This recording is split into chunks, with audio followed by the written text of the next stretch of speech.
This is going to be a very different going free. It's going to be a roll in, go free. Tomorrow, there's a possibility that there could be a report, a story in a newspaper written by a young woman.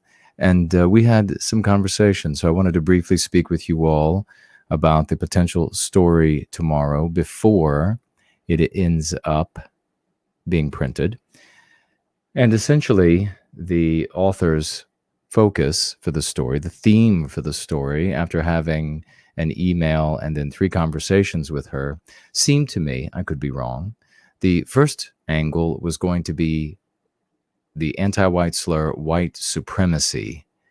And then the next angle, after that one was not going to work, was going to be and based on, I guess, the information I was giving her, although perhaps she could still include that angle, was going to be that the sign was damaged. The sign, our billboard, as you know, is what we're talking about here. And there you see it. That this sign was damaged by, her suggestion was, us.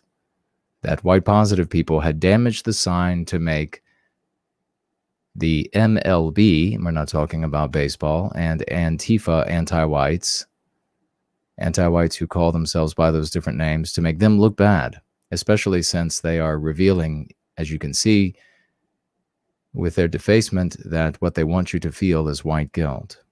And then she decided to call back, and the new angle was that I had misled the Billboard owner.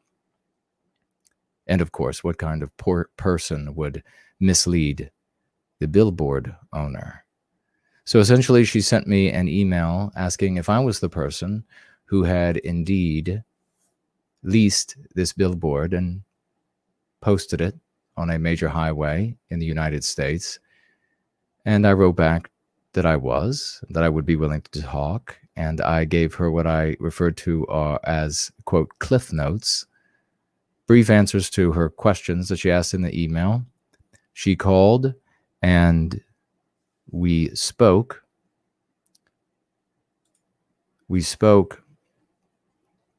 Where she asked some more questions, and I asked her and I entreated her to not misrepresent us and to not liken us to previously demonized groups and people.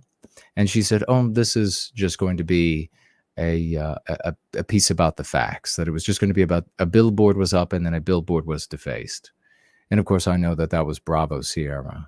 So I circled back and, saying as few words as possible, brought her back to the request to not misrepresent us. And then she revealed that her question, well, she says, what would you say to people who would find this to be white supremacy? Now, she had all the facts about what our motivations are, who we are, what we do, and yet she was still angling to call it, misrepresent it and us with this anti-white slur. And so I gave her my thoughts on that, and we ended the phone call cordially. And then, at the end of that phone call, very telling, the final seconds of the phone call, she said, oh, by the way, would you tell me where you work?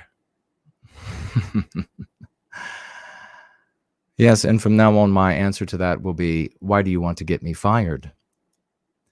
So she called back and then said, oh, I have, and this was the next day, I have another question for you. And that is, she said, there is some, and it sounded like she said evidence, and then I repeated evidence, and then she said speculation. So I repeated speculation, and then she said, yes, speculation that you all damaged your own sign. And I said, really? And where would that speculation come from? No one knows you're writing this story. No one is calling in to your office to speculate about who damaged it. So the only speculation could be coming from you or your editor. And we did not, absolutely did not, and of course, damage the sign. And of course, I told her that the reason for speculating this is to disavow the damage that was done and the message that was sent, leaving white guilt on the sign, because it looked bad for anti-whites and the anti-white narrative. So I did my best to disabuse her of that, not even belief, but desire to misrepresent us again. And then she called back hours later, and she had another question. Now, the angle was, did you mislead the Billboard owner? And she asked about whether or not there was going to be endorsement of T-Rex.